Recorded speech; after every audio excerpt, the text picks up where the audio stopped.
Hi అండి. అందరికీ నమస్కారం. ముఖ్యంగా ఆంధ్ర ప్రజలకండి. నేను ఒక 2, 3 రోజుల నుంచి ఒక వీడియో చూస్తున్నానండి. అంటే సోషల్ మీడియాలో బాగా హల్చల్ చేస్తున్నారు. ఏమని అనంటే, అవ్వాతాతలకి పెన్షన్ తీసుకోవడానికి చాలా ఇబ్బంది పడుతున్నారు అని. అవ్వాతాతలు అంటే ఓకే. మీ వాలంటరీ వ్యవస్థ బాగుంది. దాని మూలంగా ఇంటింటికెళ్ళి ఇచ్చారు. కానీ అదే వాలంటీర్స్‌తో మీరు మిస్‌గైడ్ చేపిస్తున్నారని ఈసీ ఎలక్షన్ కమిషన్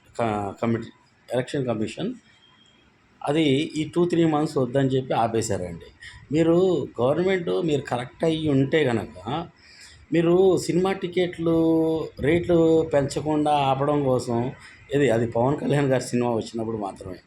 ఆ సినిమా వచ్చినప్పుడు టికెట్లు ధరలు పెంచకుండా ఆపడం కోసం, కంట్రోల్ చేయడం కోసం ఎంఆర్ఓలని, వీఆర్ఓలని కొంతమంది గవర్నమెంట్ ఎంప్లాయీస్‌ని వాడుకున్నట్టు, ఇప్పుడు ఈ టైంలో అదే గవర్నమెంట్ ఎంప్లాయీస్‌ని వీళ్ళ పెన్షన్ ఇవ్వడానికి ఎందుకు వాడుకోవట్లేదో నాకు అర్థం కావట్లేదు. ఏపీ పబ్లిక్ కొద్దిగా ఆలోచన చేసి ఓటేయండి. ఎందుకనంటే మీకున్నది 2 డేస్ మీ చేతుల్లో ఉంది. మీ భవిష్యత్తు ఏందనేది మీ చేతుల్లోనే ఉంది. థింక్ చేయండి, ఓట్ చేయండి. Thank you.